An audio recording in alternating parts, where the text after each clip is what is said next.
Here's a question for you. After Chelsea lost at home to Manchester City 3-0, would it be a triumph for the neutral who wants more entertaining football if Manchester City win the Premier League? Alex Crook. You're asking a Manchester United fan that question, or the chief? On purpose. Yes, probably. If you're asking me which of the two teams would I pay to watch, it would be Manchester City. I'd rather watch Antoine Semenyo and Rayan Cherki than Gabriel and William Saliba, who are probably Arsenal's two best players this season. I think it's a triumph for the fact that Pep Guardiola is trying to win games in the right manner, whereas it feels to me that for several weeks now, Mikel Arteta has been too pragmatic, just trying to get his team over the line. And when they need to chase a game, as they did at the weekend and in the League Cup final, they don't have that capability. So, yeah, I mean, there's so many points to this, but I think the big issue for Arsenal is the playing style is proving prohibitive in terms of them getting over the line. And he's going to have big questions to ask Mikel Arteta if they don't win the Premier League from here. And who knows what's going to happen in the Champions League. I watched Bayern Munich against Real Madrid last week, as you did, Sam. Again, I'd rather pay to watch them. And it wouldn't surprise me if it comes to a final in Budapest that Harry Kane gets the job done for them and Arsenal end up trophyless. It is interesting because the pressure is well and truly on now after that victory from Manchester City and Arsenal dropping points. And I thought that the contrast was quite stark. I always think when you go first and you slip up, it gives extra impetus to those that are around you. But the truth is, Kev, when you look back over the course of the last 13 games, Manchester City have actually drawn 6 of their last 13 Premier League games. So consistency isn't there for them either. Can you see this being as linear as Manchester City coming up on the rails and coming right way through the pack to win the title? Or do you think we're going to have some more twists and turns over the next few weeks? Because, of course, they play each other next Sunday afternoon. I don't see City winning out from here because I think it's been like that all the way through. You know, you've had teams that haven't been able to put together the runs we've seen in the past. I mean, City have had title races where they've put together, you know, winning streaks that have been in double figures. I don't think it's that league at the moment. I think there are two, and we saw this with Bournemouth going to the Emirates. I think there are so many teams now that could give the top sides a game. I think the gap between the title challengers in the Premier League and a lot of the rest of the league, I think, has narrowed. And I think there's been smart recruitment. Everybody's got money, pretty much. And I think what we're seeing now is you have to work so hard just to win one game. Mm-hmm. And so I think we will see twists and turns because of the nature of the league. I think the other thing about neutrals, never underestimate the capacity of English football fans to love something that's funny. And if Arsenal don't win the league, it's really funny for anybody who's not them, because I think we like that. I think we like teams that because we're horrible. Do it. We are horrible. We are horrible. Of course we are. Football fans are horrible. English football fans are really horrible. And if we see Arsenal slip up again, you know, 4 times in a row, it is quite amusing. And that you know, Mikel Arteta is so serious and focused and kind of really locked in. That makes it even more funny. I like elements of what Arsenal do. I have a lot of respect for the way they play without the ball. But yes, on that visceral base level, it would be funny if they fail again. One of the things that Pep Guardiola's team had a problem with in the first part of the season was second halves. They really struggled in second halves. Like up until recently, actually, it was a real problem for them. It now feels as if their first halves are pretty boring, really, but they then go and get the job done. Do you think that's a tactic? Do you think they've been a little bit more conservative in the first halves in order to make sure that they've got the firepower that's required in the second? Well, I think they showed Chelsea a lot of respect in the first half on Sunday. And then when they realised that Liam Rossini's team weren't capable of hurting them, they stepped it up and they've won with a little bit in hand. I actually think they probably declared at 3. They could have scored as many goals as they wanted. But I take your point, the second halves have been an issue. So maybe they're changing their playing style slightly. I'm just looking at the run-ins here. On paper, I don't think either team have got too daunting a run-in. Obviously, the toughest game for either is going to be that game at the Etihad next weekend. In terms of Arsenal, West Ham away, 3 weeks before the end of the season could be tricky. West Ham fighting for survival, a team that have caused Arsenal problems in the recent past. And for Manchester City, I think their toughest game, other than Arsenal, is a trip to Bournemouth on the penultimate weekend.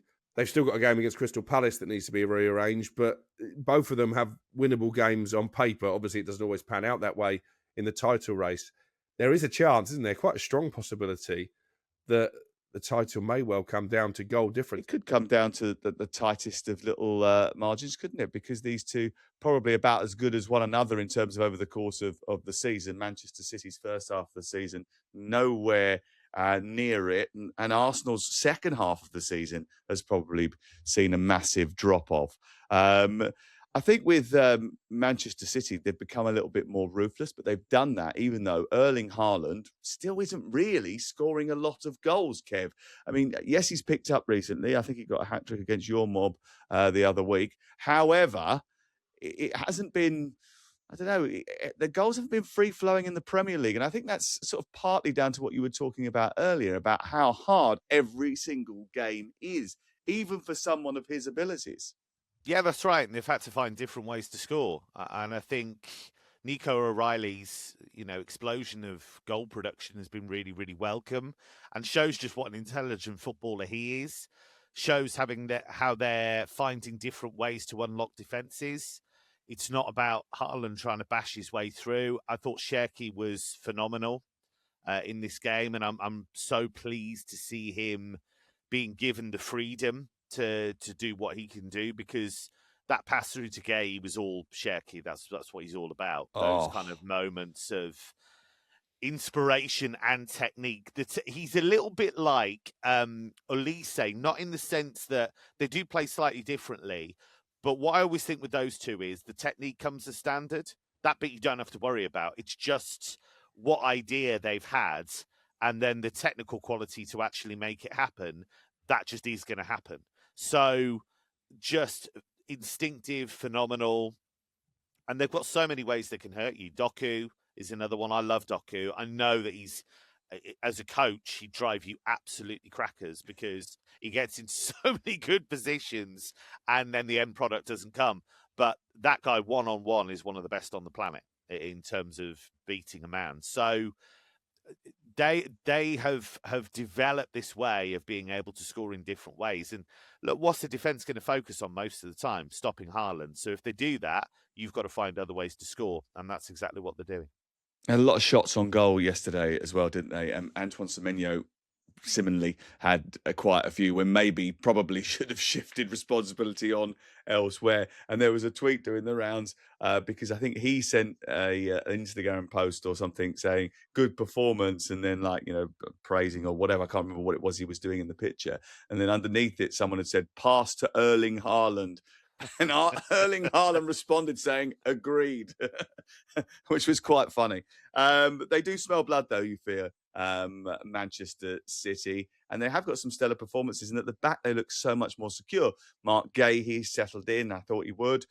Kusanov playing very, very well. There was one raking pass that he played as well, which was just sublime. And I don't think I've stopped drooling over that Cherki pass for Mark Gay's goal, actually. It was so good. But one of the things I'd said to Crook moments before he scored was, oh my God, how big is Nico O'Reilly? When we're at Chelsea, we're in this sort of press box, which is probably the lowest, I think, in the whole country. We sit right behind the dugout. So you're at pitch level and you get a real sort of sense of the speed of the ball, the speed of the players, the powerful nature of each of them.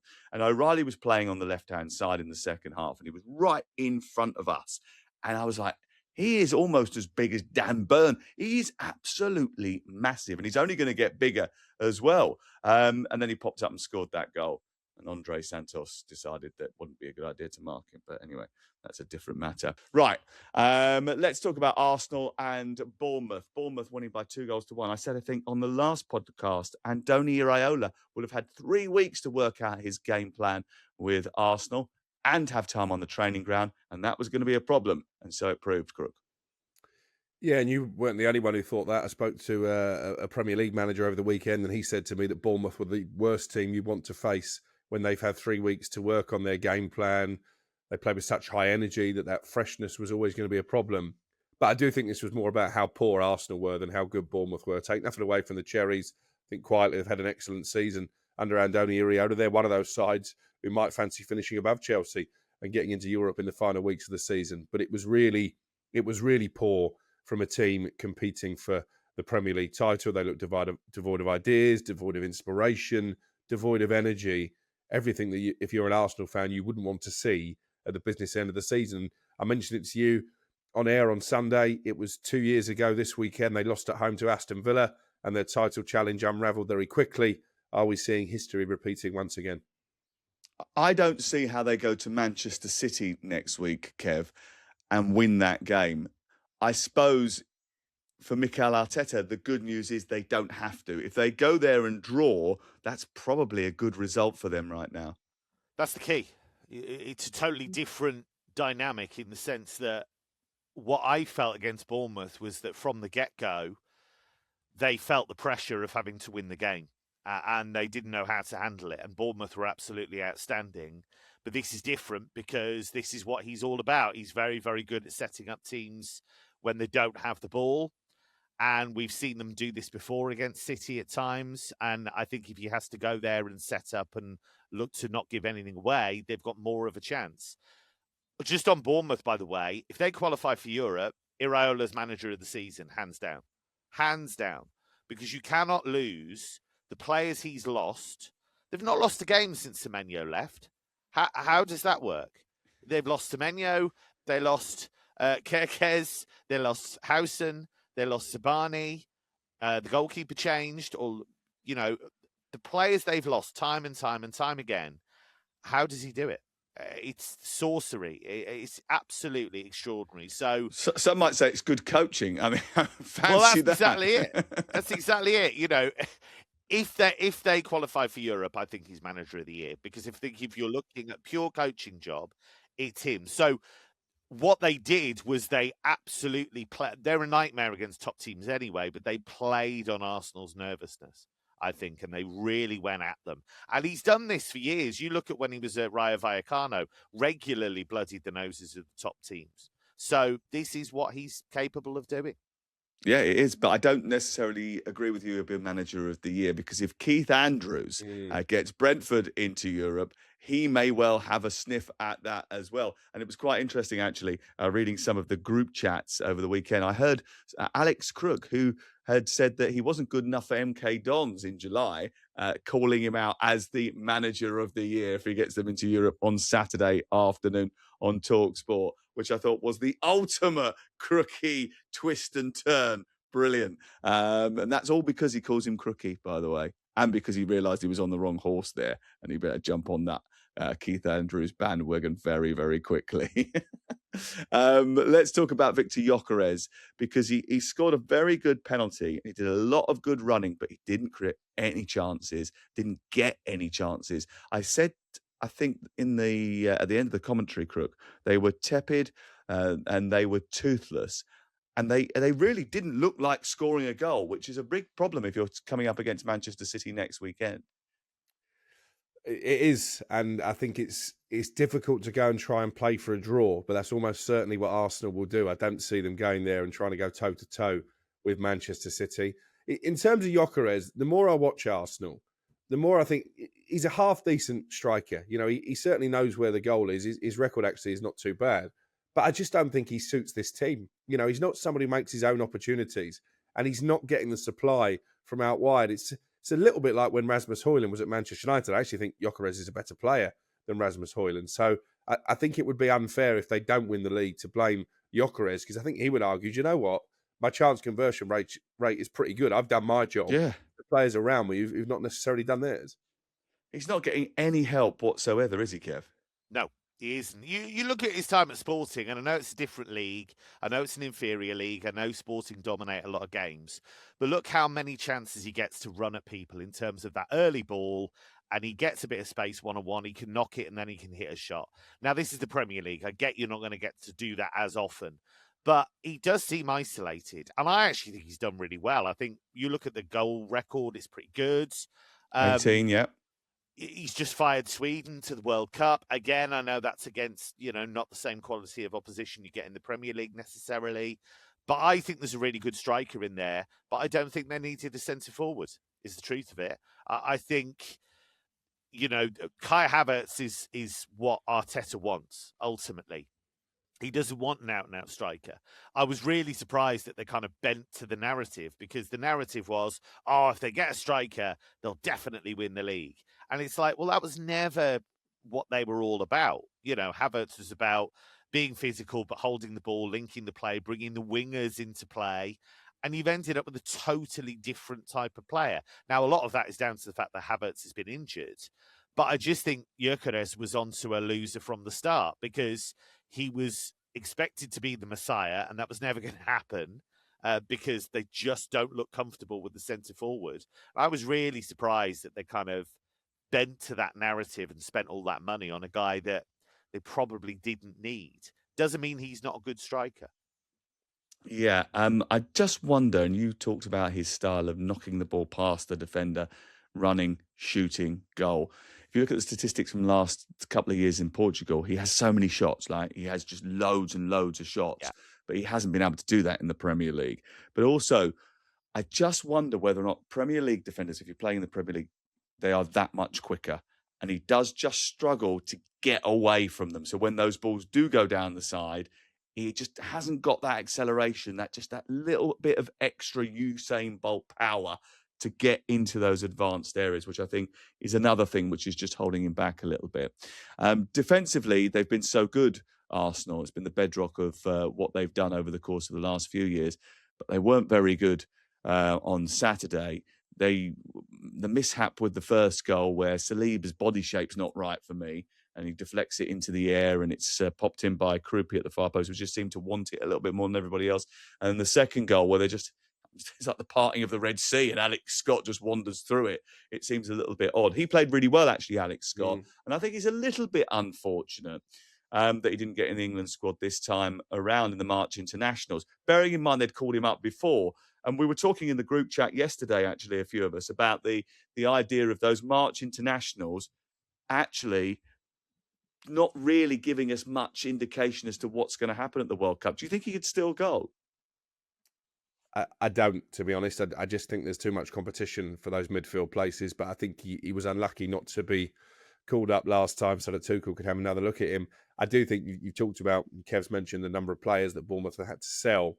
I think he's very much the next cab on the rank. There's been a little bit of tentative talk about Manchester United. They sign one big hitter and then maybe a slightly cheaper option. I think he's got all the capabilities to go and play right at the top level. He's got their intelligent football brain. I think he's capable of scoring more goals. I think he's box to box, to be honest. I think he can pick a pass. I think he's got his defensive head on his shoulders when he needs to. As I say, I think he can probably add more goals than he scored over the course of his career. He's certainly got a spectacular finish in him. I just think he's a really good footballer. And again, a great advert for the EFL, which has been a happy hunting ground for Bournemouth in recent years.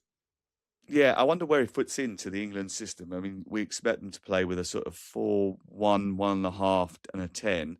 So they sort of almost like a 6-8 and a 10 in midfield, and sort of three-man jagged midfield. But Rice obviously fulfills the role of the 8 at the moment, and Anderson is playing as the deeper lying midfield player. Is he a sort of alternative for Rice? Is he another 10? If he is, that's going to be difficult for him to get into, isn't it? Because we've got so many of those. So I just wonder where he fits into that dynamic. He didn't actually get a minute when he was called up previously, so no, that would be interesting to see what happens I like there the going personality forward. he plays with, though. He's quite chippy, isn't he? I quite like that. The Guernsey Grealish. He's got a little bit of that about him, hasn't he? Yeah, I quite like that. I think there's a real player there. I think it's not for now. I think a couple of years down the track, maybe. But I think he's getting better all the time. The intelligence of the run, the way that he took the finish for the winning goal, very, very impressive. I do think there's a real player there, and he took over parts of that game. Really good. Interesting. I think Crook asked Perry Groves on Sunday and Alan Pardew whether or not they would take them out for a meal. Was that you? I can't remember. Take No, it wasn't Arsenal me. out for a meal, get them all together, try and sort of dust them down and do a bit of team bonding over the weekend. And I think Alan Pardew said, no, he wouldn't do that. He would read them the riot act. Now, I actually think he's been really kind to his players, Mikel Arteta, over the course of the season. And I think like sometimes he's walked into press conferences after defeats and he said, I love my players more than ever. I trust my players. They're brilliant players, all this kind of stuff. But actually, when I spoke to him on Saturday afternoon, he was furious and he did not say any of that. It was, this is a punch in the face. This is a disappointment. And I think we might see a more bullish Mikel Arteta. And I think that's what they need right now, Crook. Yeah, agreed, because big players have gone missing in big moments. You know, Declan Rice looks like he's carrying the weight of the world on his shoulders at the moment, having carried the weight of the team for much of the season. Zubimendi, I think I saw an apology from him on social media, not for the first time this season. I think his performances of late have left a lot to be desired. Gyökeres you've talked about, but, you know, I'd look at Gabriel Martinelli and Madueke. Have they done enough to create the opportunities? And defensively, you know, Gabriel was really poor in the FA Cup game against Southampton and wasn't great at the weekend either. So big players are retreating into their shell at just the wrong time. Miles Lewis-Skelly, there's been a big clamour, hasn't there? Why is Lewis-Skelly not getting more opportunities? I think if you watch his last few performances, you realise why he's not anywhere near Arsenal's first 11.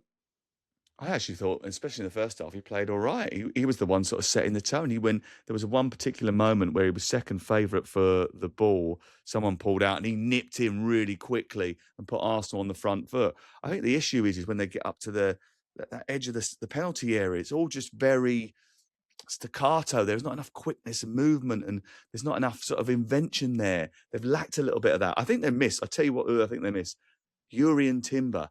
Those runs Yes. that he makes on the inside right channel, defenders don't know how to deal with that because the central defender doesn't want to go out to Timber. The fullback's got to deal with the winger, and the midfield players largely ignore them because he's a right fullback and they've got somebody else to worry about. So it's sort of it messes with their brain. It messes with the defending team's brain when he's in the team. It's all about movement and rotations, right? The best teams, you look at Bayern, we talked about Bayern earlier on briefly. You look at the way they use their fullbacks. You know, you get Conrad Lima in certain positions, Alphonso Davies now that he's fit. Tom Bischoff, even who's a midfielder, plays there. What they do is they double up, and sometimes they'll underlap, sometimes they'll overlap. But what it does is it creates doubt in the mind of the defender. If you don't have that, and Timber's brilliant at that, as you say, if you don't have that, it's a lot easier to defend against your winger. It's predictable, right? And Madueke couldn't get in the game, I didn't think. Had a poor game. I like him, but he needs help, and he didn't have that. So, yeah, I agree with you completely. The rotations, I think a fully sharp fit at the top of his game, Ødegaard makes a difference. I think, and, you know, we haven't seen that enough. So, yeah, it's certainly the attacking third, which is the major issue, and they don't look like they believe they're going to create these chances. Yeah, Ødegaard not available at the weekend. Saka not available at the weekend. Not the time for that, I'm afraid, and that's a bit of a disappointment for Arsenal. They've got a midweek game against Sporting. They should get over the line there, Kev, shouldn't they? Yeah, they should. And the reason for that mainly is that they've done the hard part by going to the Alvalade and getting the win. Sporting are much stronger at home than they are away. It's not a slam dunk, because if they play like they played on Saturday, Sporting, I think, will be able to sense that and be able to create chances. But I think if you want a good example of the difference between Sporting at home and Sporting away, you only need to look at the last tie against Bodø Glimt, because they went to Norway, lost 3-0, were appalling, and then in the reverse fixture were utterly superb from the get-go, swarmed them and won 5-0. So Arsenal going there, surviving a bit of a scare, in truth. David Raya had to play really well. I think they've done the hard part, and I think they will go through.